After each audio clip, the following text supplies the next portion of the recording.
지난주에 한번 한 주, 한 시간 쉬시니까 좋던가요? 네? 솔직히 말해서 좋죠? 네, 좋다는 사람은 다음 주부터 공부 나오지 마세요. 자, 우리는 지금 성령님은 어떤 분이신가 이걸 배우고 있는데요. 성령님은 삼위 중에서 삼위에 해당되는 성령 하나님이십니다. 지금까지 6시간 동안 우리가 쭉 성령님이 어떻게 활동하시고 어떻게 일을 하시고 뭐 이런 것들을 배워왔는데 여러분들이 그것을 기억할 일은 전혀 없을 것 같고요. 아무튼 그럼에도 불구하고 성령께서 우리와 함께 하셔서 어떤 성령의 열매를 만들어내시는가 하는 것들을 오늘 생각해 보고자 합니다. 예수를 아무리 오래 믿어도 성령께서 함께 하지 않으면 우리는 변화되지 않습니다.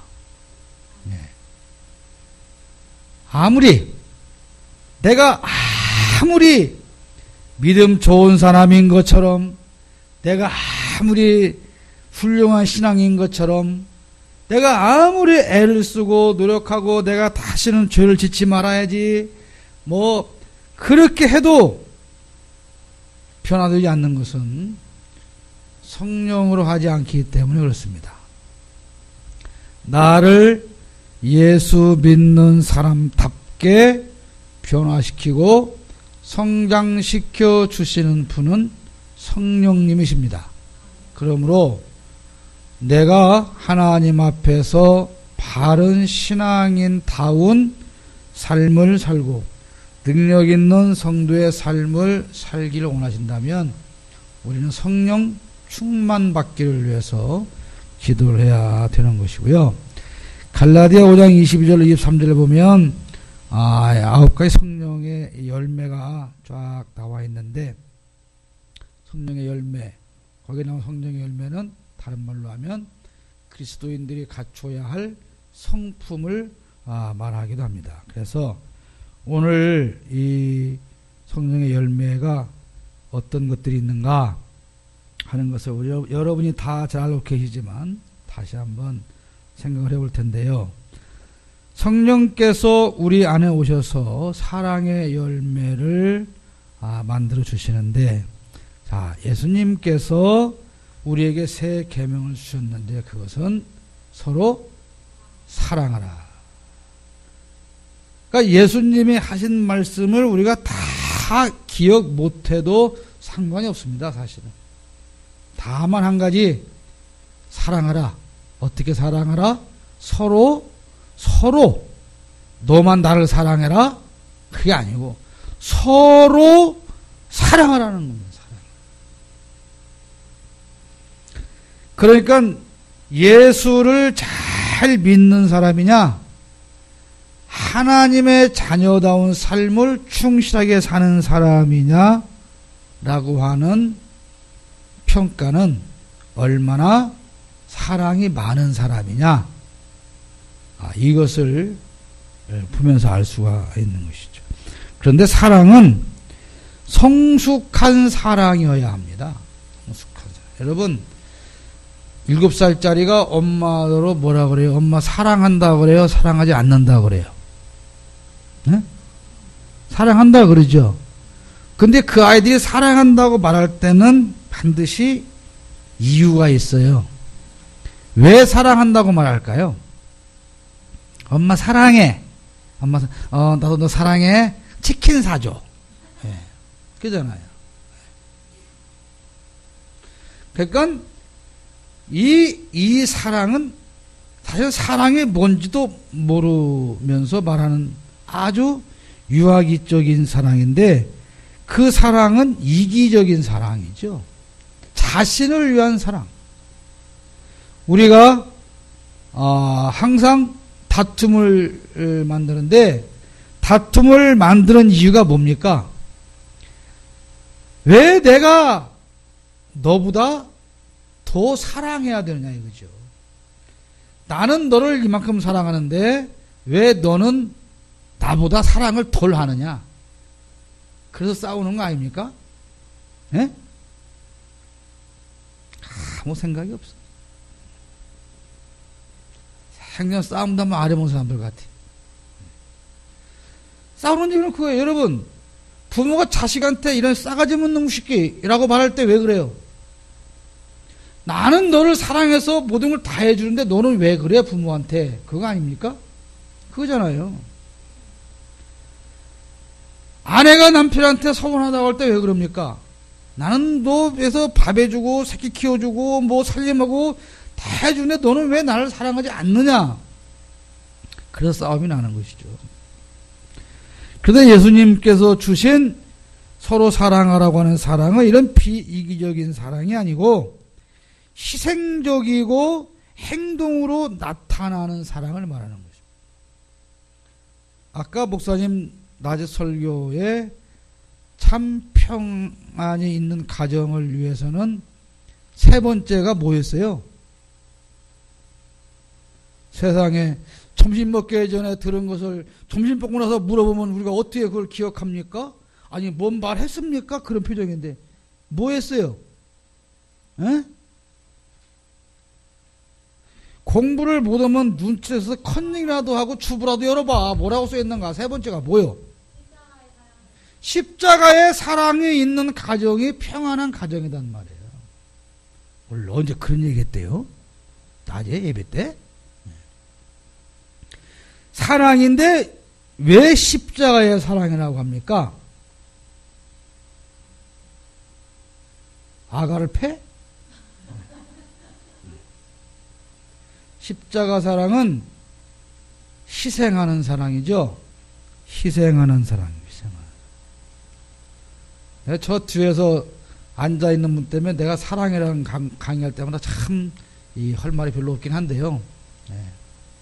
너나 잘하세요. 그럴 거 아닙니까? 그렇게 할 말이 없긴 하지만 그렇다고 내가 못한다고 강의를 안 할 수도 없고. 여러분, 예수님께서 말씀하시는 사랑은 희생이 행동으로 나타나 보이는 사랑입니다. 그래서 예수님께서 우리를 사랑하신 확증이 뭐라고 그랬어요? 그게 십자가 사건이죠. 그러니까 사랑은 말로만 이렇게 하는 게 아니고 우리 한경희 집사님이 유지인 권사님 사랑하시죠? 예. 그러면 내가 눈을 뜨면서부터 잘 때까지 내가 사랑하는 내 아내를 위해서 무엇을 어떻게 내 몸을 갖다가 바치고 희생을 할까? 그 고민을 하시는 게 사랑이란 말이에요. 고민하세요? 조금 뭐 했는데요? 예? 그 유진 권사님 표정은 저는 그게 아니거든요. 네. 사랑은 내가 여보 사랑해, 당신 사랑해 이게 말에 있는 게 아니고 저 사람이 지금 우리 이경사님 물 떠오잖아요. 남쌤 목 되게 마를 거야. 그래서 가서 수고롭지만 물을 떠서 들고 오는 행동으로 보이잖아요. 그게 사랑이란 말이에요. 그러니까 어이 물 나랑 어디 가세. 왜 가요? 내가 당신 사랑하니까 따라와. 나는 안 가는 게 더 좋은데 이런 잔말이 많아. 사랑한다니까. 이게 사랑이냐 이 말이에요. 이게. 이건 사랑이 아니에요. 횡포지 횡포. 그건 내가 사랑이라고 생각해서 하는 것이 상대방이 정말 고마워할 일인가? 상대방이 감동을 받을 일인가? 그렇지 않습니까? 그게 바로 성숙한 사랑이죠. 예. 그래서 예수님의 사랑은 우리의 생각을 초월하는 사랑이에요. 우리가 머릿속으로 생각하는 그런 사랑이 아니다. 우리가 생각할 수 없는 희생적인 사랑. 그리고도 제가 이런 일 많이 했잖아요. 내가 누구를 사랑한다 그러면 내가 그 사람한테는 항상 어떠한 감정이 있어야 되냐면 미안한 감정이 있어야 돼요. 미안한 감정. 내가 내 남편을 사랑해요. 그러면 그 사람 볼 때마다 미안하고 마음이 아프고 뭔가 더 해줘야만 할 것 같고. 여러분 부부간에는 그런 잘 모르지만 그런 감정이 누구한테 생깁니까? 자식을 보면 생기는 거죠. 자식을 보면 참 미안하고 내가 부모님으로서를 미안해서 좀 더 잘해줬어야 할 텐데 그래서 이걸 줬는데도 또 마음이 그래서 이걸 또 주고 그렇지 않습니까?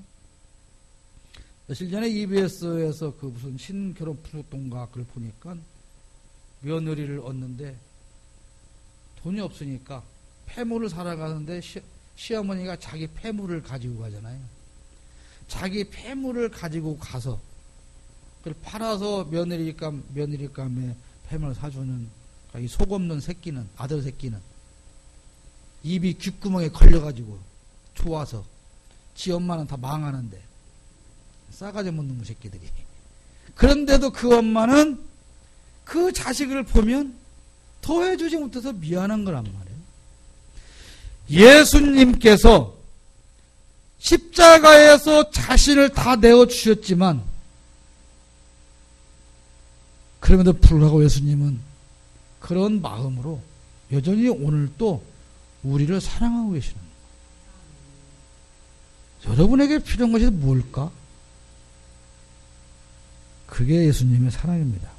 우리는 그 예수님을 얼마만큼 닮아가고 있느냐. 그것이 내가 신앙인으로 변화되고 있느냐라고 하는 차이입니다. 9개는 해야 되니까 빨리빨리 가겠습니다. 희락.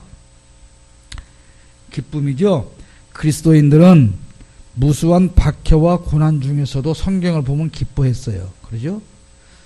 기뻐할 일이 있을 때만 기뻐하면 뭐가 어렵습니까? 내 진정한 기쁨은 환경을 초월하는 기쁨입니다. 행복하세요? 아이고, 행복할 일이 있어야 행복하지요. 저전에 금요일날 오후 3시쯤에 옥군홍역 앞에서 지금 철탑 노선 변경 때문에 70, 80 어르신들이 단식 농성을 하고 한 목사님이 지금 2주일째 단식을 하고 금요일날 거기서 기도회를 합니다. 제가 현장 일하다가 꼭 가야 할 것 같아서 갔습니다. 그랬더니 참 국회의원이나 시장에 가면 그렇게 반가워야 할 텐데 국회의원이나 시장에 가면 저 새끼 왜 왔는가 그러는데 제가 가니까 모두가 박수를 치고 한 말씀 하시라고 올라가는데요. 제가 인사를 못했어요. 하면 제가 그랬습니다. 그분들한테 대개 이렇게 오면 마이크 잡고 여러분 안녕하십니까? 이렇게 인사를 해야 되는데 차마 그 인사를 못하겠어요. 그래서 제가 그렇게 인사를 했습니다. 진지는 잡수셨습니까? 근데 제가 눈물이 나서 참 한동안 그랬는데요. 여러분 거기에 부인분이 다 시골에서 농사지고 다 예수 믿는 권사님, 만수집사님, 장로님 다 그분들이 모여있는 거예요. 목사님들까지. 그분들이 끝나고 서로 이렇게 악수하고 진짜 웃고 평안한 얼굴로 시장이 말입니다. 그 반대, 그러니까 지금 그 반대가 뭐냐면 농민들이 피해 없이 땅 파고 묻으라 그랬더니 돈이 많이 든다. 그러면 돈이 없다니까 농민들 피해 없이 저 미군부대 쪽으로 돌아서 가라. 그러니까 미군부대에서 그런 거예요. 왜 전자파가 세서 비행기가 장애 생기면 큰일 난다. 그러니까 비행기는 떨어지면 안 되니까 니네 마당에 세워서 너는 죽어도 된다. 그거잖아요. 그게 그거요. 그래서 공기를 옮겨달라고 하는 거예요. 그래서 근데 이 사람들이 3년 동안 갔다가 지금 농사채 쳐들어왔단 말이에요. 그것도 새벽 2시, 3시부터 공사를 해. 동네 다발 6개, 7군데서. 그러니까 할머니, 할아버지들이 그를 새벽 2시에, 3시에 가서 맞겠다고 그러면요. 깡패들이 와갖고 안 때려요. 때리면 편하니까. 사지를 찢어요, 찢어. 4명이서 두 팔을 잡고 다리를 땡기고만 있는 거예요. 맞으면 표가 안 나요. 그래서 그 사람들이 시장을 찾아가서 시장 결정을 하니까 우리 농사꾼들 농사질 때 동안 한 달만 좀 공사 중지시켜 주세요. 그랬더니 시장에 가서 그랬대요. 일주간만 좀 쉬어주면 안 될까? 그랬더니 그 한전 측에서 시장님 무슨 소리세요? 이렇게 농민들이 바쁠 때 우리는 공사해야 해요. 그때가 초 좋은 때인데 쉬면 어떻게 해요? 네. 그리고 왔다고 그걸 보고하러 왔대요.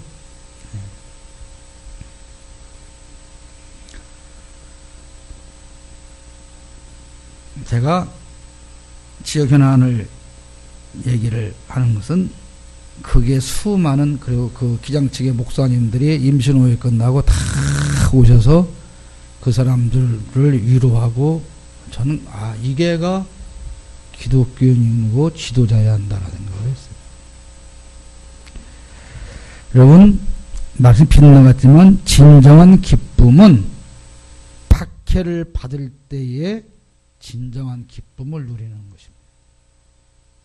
고난 중에 진정한 기쁨을 누리는데 왜 그럴 수 있을까요? 그리스도의 지배를 받고 성령의 감동으로 인한 기쁨이기 때문에 그렇습니다. 우리가 하루 24시간 살아갈 때 웃을 일이 과연 얼마나 있어요? 여러분 학생들 학교 끝나고 돌아갈 때 그 한번 이렇게 옆에서 주시면 보세요. 다들 재밌을 것 같아요? 벌들처럼 몰려가 막 어머나 뭐 표현을 막 어딘가에 한이 맺혀서 막 지지배도 모시면서 똑같은 용어를 써가면서 막 그러잖아요. 우리가 살아가는 내가 지금 처해 있는 내 환경으로는 절대로 진정한 기쁨을 누릴 수가 없죠. 그러나 이 모든 환경을 초월해서 성령의 충만함으로 말미암아 우리는 진정 기쁜 삶을 살 수가 있는 것입니다.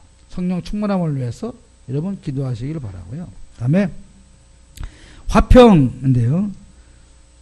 이거는 여러분 평안하십니까? 오늘 평안을 말하는데 이 평안은 세상에 근심 걱정이 없는 그런 평안을 말하는 게 아니에요. 세상에 근심 걱정 그런 평안이 있음에도 불구하고 그리스도 안에서 새 생명을 소유했기 때문에 오는 진정한 평안. 그래서 예수께서 부활하셔서 제자들에게 뭐라고 했습니까? 너희에게 평강이 있을지어다.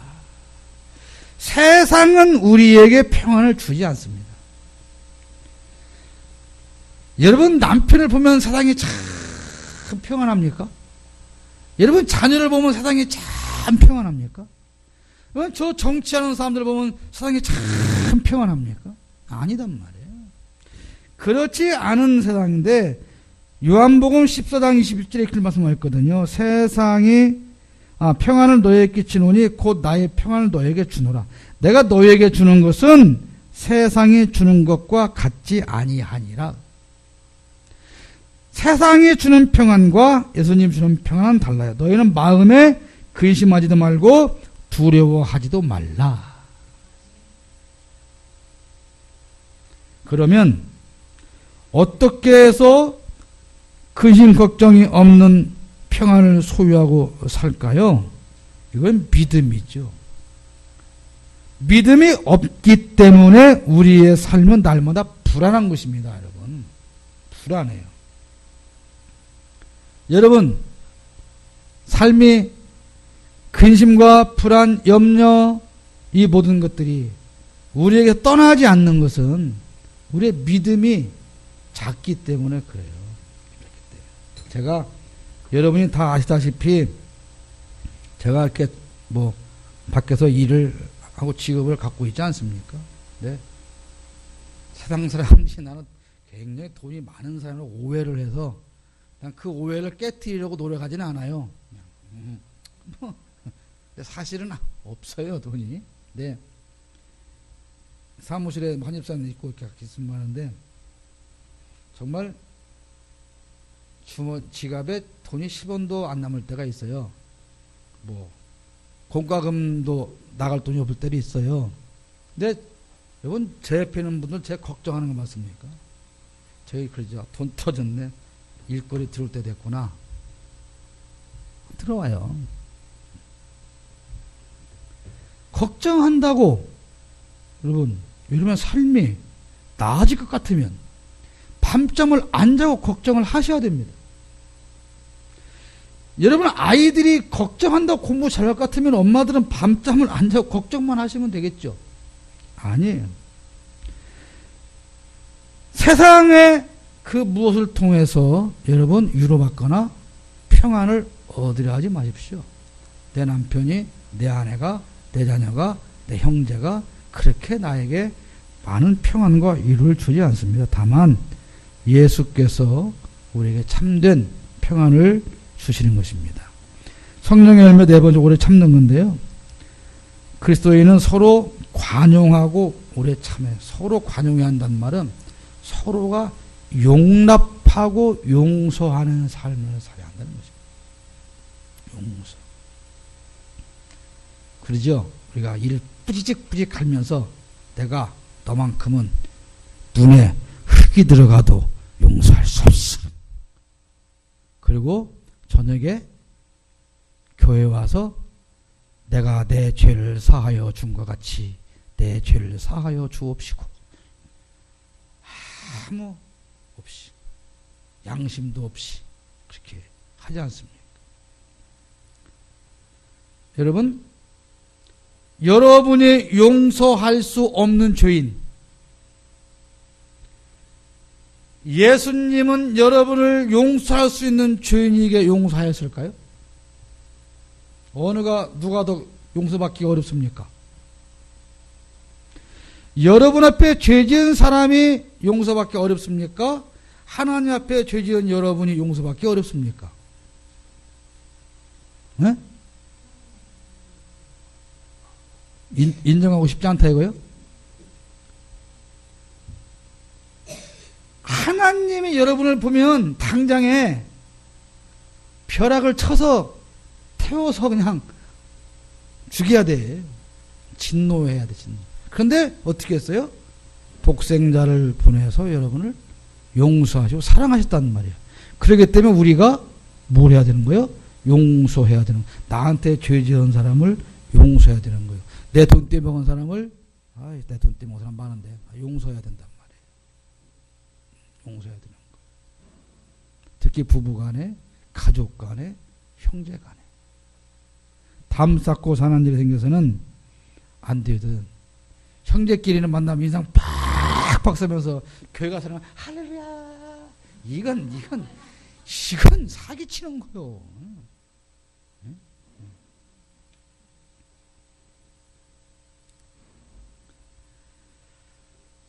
그 다음에 최상의 인내는 우리가 그리스도에게만 있는데요. 우리가 예수님처럼 참을 수가 없죠. 그러나 최대한 참을 수 있는 성도의 삶이 되어야 되죠. 자비로운 성도가 되어야 되는데 성령께서 내 안에 계시면 어떤 상황에서 우리는 자비를 행하게 되는 겁니다. 자비를 행하게 되는 거예요. 어떤 사람에게 자비를 베풀어야 됩니까?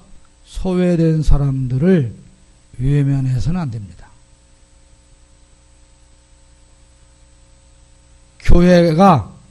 교회가 두 손을 높이 들고 환영해야 할 사람이 누굴까요?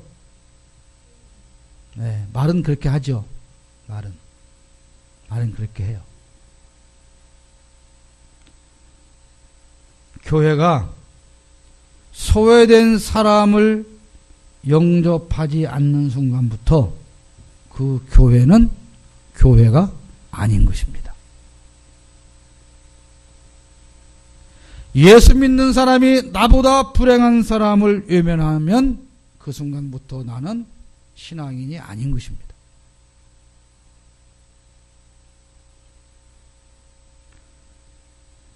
교회가 가장 부끄러워해야 할 것은 이웃을 돌아보지 못하는 것이어야 합니다.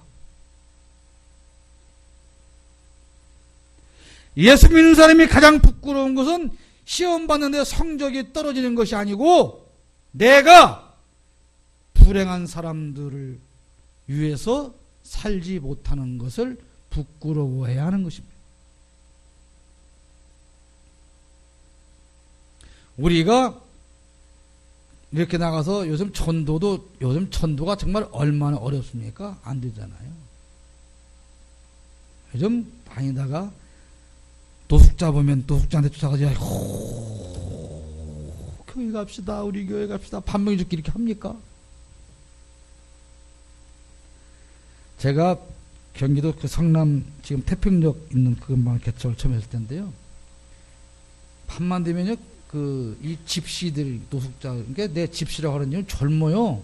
다 뭐 20몇 살밖에 안 된 이런 아가씨들이 이렇게 노숙을 많이 하다가 찾아와요. 막 진짜 내가 코를 막을 정도로 나오는데 그 친구들이 저녁에 오면 제가 집에 안 가고 거기서 그 밤을 같이 가르치면서 자꾸 얘기를 하고, 그렇게 해봤어요. 물론 힘듭니다, 인간적으로는.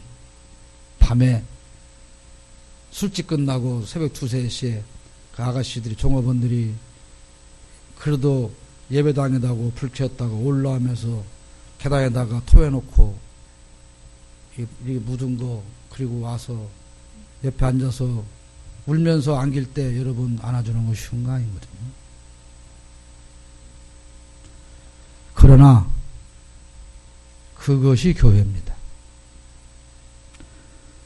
소외된 사람들에게 자비를 베풀어야 되고 모든 사람 개인들을 귀중하게 여길 수가 있어야 돼요. 어느 한 사람이든.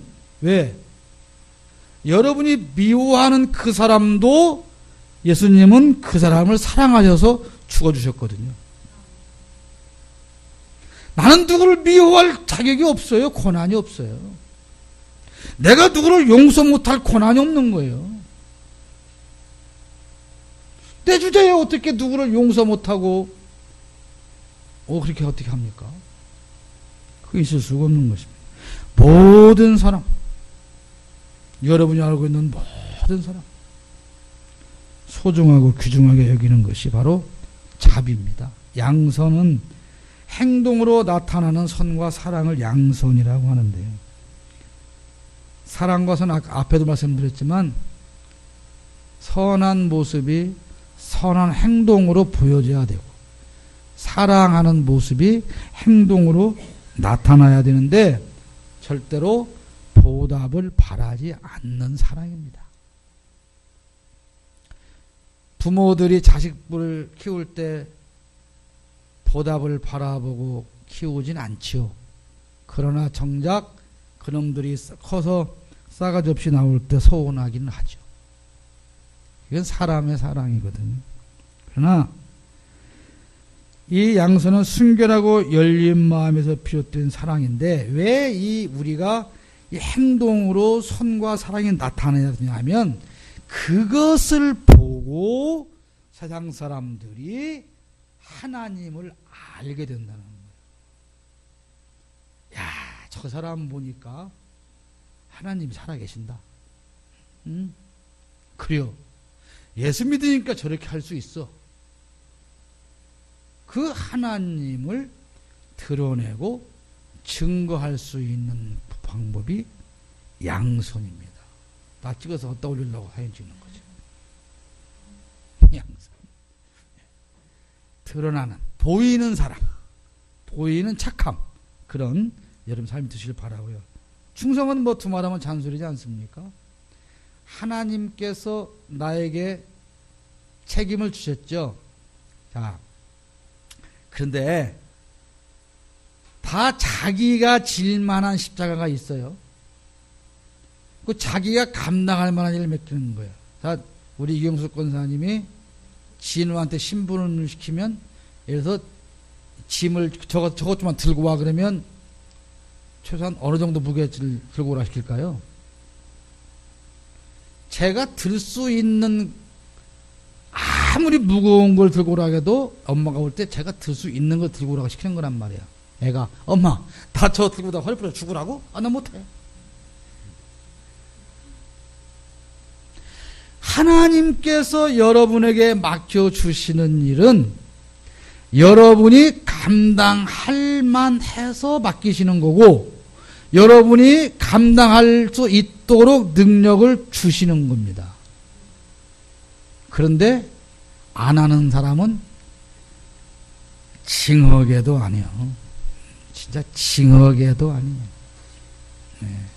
징그럽게도 안 합니다.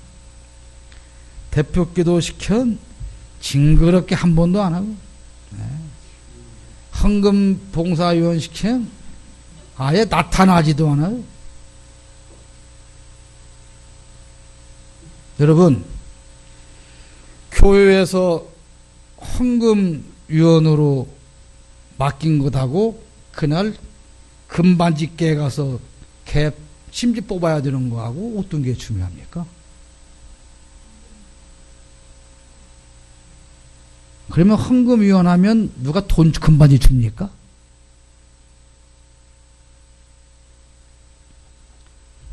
우리가 아침에도 우리 교사들한테 말씀드렸지만 신앙은 가치입니다. 가치. 내가 예수님에 대한 가치를 얼마짜리로 설정을 해놓느냐가 중요한 거예요. 여러분이 믿는 예수님은 얼마짜리입니까? 지난번에 제가 한 달란트가 얼마라고 그랬어요? 돈으로. 네, 최소 한 달란트가 우리 지금 현재 우리 한화로 10억 원 이상의 가치가 있는 거란 말이에요. 그러면 주은이가 와서 여기 와서 아침에 와서 반주하는 게 10억짜리예요. 어디 가서 네가 10만 원도 못 받지 지금. 무슨 야, 예주가 아침에 나와서 여기 찬양하고 담비가 여기 가서 드럼 치는 게 10억짜리라니까? 10억을 안 받아봤으니 뭐 감각이 없겠지. 나보고 10억 줄게 그만하라고 하는 사람이 참 많어. 큰 돈이요. 10억이. 예? 1억이 말입니다. 여러분, 어른들 그 1200평짜리 논 한 필지 있잖아요. 예? 거기에 농사를 이제 모를 다 심죠. 심어서 가을에 벼가 이삭을 맺히잖아요. 그 벼, 낫, 알을 다 쉬어도 이렇게가 안 된대요. 1억을 하나, 둘, 셋, 넷, 다섯, 여섯, 9,999만 9,999 이렇게 해서 1억까지 해서 하루에 8시간씩 안 쉬고 쉬면 15년씩 걸린대요. 여기서 하루에서 억대니까 억이 무슨 배꼽도 아닌 것 같지? 억이 그렇게 큰 거예요. 그 10억이에요. 여러분, 한 달란트가 10억이 넘는데 여기서 그 대표기도 하는 것이, 헌금을 하는 것이, 찬양하는 것이 10억짜리 가치라고 생각하면 여러분이 안 나오겠습니까? 그러니까 뺏기는 거예요. 한 달란트 받은 사람이 그래서 뺏기는 겁니다. 그 가치를 모르는 거예요. 하나님께서 여러분 바빠 죽겠는데 남편 밥 차려줘야 되는데 새끼들 뒷바라져야 되는데 그나마 교회까지 와서 이러다가 망해서 허리 부러져 죽으라고 일 시키는 게 아니잖아요. 엄마가 아이들한테 심부름 시킬 때는 그걸 가져오면 반드시 거기에 따른 보상을 생각하고 시키는 거예요. 충성하십시오. 충성할 때 더 큰 일을 맡기시고요. 여러분이 충성을 잘했는가 어렸는가는 마지막 날에 예수님께서 평가를 하십니다. 온유는 정말로 그냥 너무너무 하는 걸 보니까 화가 나서 죽여버리고 싶을 정도로 분노가 극심할 때 거기서 자제를 하는 거예요. 그게 온유입니다. 여러분, 혹시 저 높은 데서 확전을 해버리고 싶을 때 참는. 확 하고 싶을 때 참는. 내가 이 말은 꼭 해고 싶건다 내가. 그 말 참는 것. 내가 꼭 한마디만 하겠어요. 한마디. 그거 하면 안 되는 말이에요. 그 말을 하면 안 되는 거예요. 근데 꼭 그 말을 해. 그걸 안 하는 게 온유예요. 온유. 그거 하면 안 돼. 내가 금방 죽어도 내가 이 말을 허둥다 너한테 내가. 그때 했을 때 그 던지는 말이 여러분 비수가 가슴에 꽂히는 것입니다. 그렇게 해서 내가 던진 말은 상대방이 죽을 때까지 잊을 수 없는 상처가 되는 겁니다. 온유는 내가 가진 힘을 약한 사람들에게 악용하지 않는 것을 말하는 겁니다. 내가 가진 모든 것을 가지고 나보다 약한 사람들을 들어 올려주는 것, 그것이 바로 온유한 삶을 사는 것. 절제는 뭐 여러분이 다 잘 아시지 않습니까? 제가 뭐 여러 가지 일을 하는데, 요즘 그 전북대병원 이제 제동이 걸렸어요. 환경부에서. 그랬더니 아마 내일 시청에서 시입장 기자회견을 한다 그래요. 이제 뭐 새만금 환경지방청 나쁜 놈들이다 오히려. 그런데 어제까지 확인한 얘기로는 병원을 못 지면 못 졌지 백석제는 포기 안 한다. 그게 뭐냐면 우리가 내 아집을 접지 못하는 것은 내가 부도덕함이 드러날까 봐 그러는 겁니다. 잘 생각을 해보세요. 잘못되어 있어요. 그럼에도 불구하고 그것을 접지를 못하는 것은 처음에 내가 잘못한 것이 드러날까 봐 그러는 거예요. 그래서 바른 길을 가는데 용기가 필요한 것입니다. 그때 내가 잘못했습니다. 이제라도 여러분 정치하는 사람들이, 정권 가진 사람들이 다 그래서 망하는 거예요. 잘못했어요. 본이든 아니든 수정을 할 줄 알아야 되는 거예요. 국회의원은 내가 예산 따놨는데 그거 못 쓰면 쪽팔리잖아. 그러니까 지하잖아. 시장은 내가 이거 됐으니까 못 지면 쪽팔리잖아. 그게 지하잖아. 땅 한 사람은 내가 땅 사는데 망하면 안 되잖아. 그게 지하잖아. 이게 부도덕한 데서 절제가 안 되는 거예요. 절제, 성숙하고 강인한, 그러니까 여러분 심 있는 사람은 오히려 참고 절제할 줄 아는 것입니다. 이 절제는 그러나 성령의 지배를 받을 때만 가능한 것이. 결론적으로 말씀드리면 여러분에게는 지금까지 말씀드린 9가지 이 성품이 다 있습니다. 있어요? 없어요? 있어요. 하도 작아서 잘 보이지는 않아도 그 싹이 다 있어. 싹이. 그러면 성령의 충만함을 받을 때에 싹이 팍팍 자라는 것이죠. 자라서 사랑할 수 있는 사람, 온유하게 되는 사람, 자비로운 사람, 절제하는 사람, 이렇게 돼가는 겁니다. 평안한 사람, 희락이 넘치는 사람. 그걸 위해서 성령의 충만을 위해서 기도하시고요. 한번 생각해 보세요. 내가 열심히 된 지 몇 년인데 나는 얼만큼 변화가 되었는가. 생각해 볼 수 있는 시간 되시기를 바랍니다. 기도하겠습니다. 걸어가신 아버지 하나님, 은혜와 사랑을 감사합니다. 감히 사랑하는 성도들에게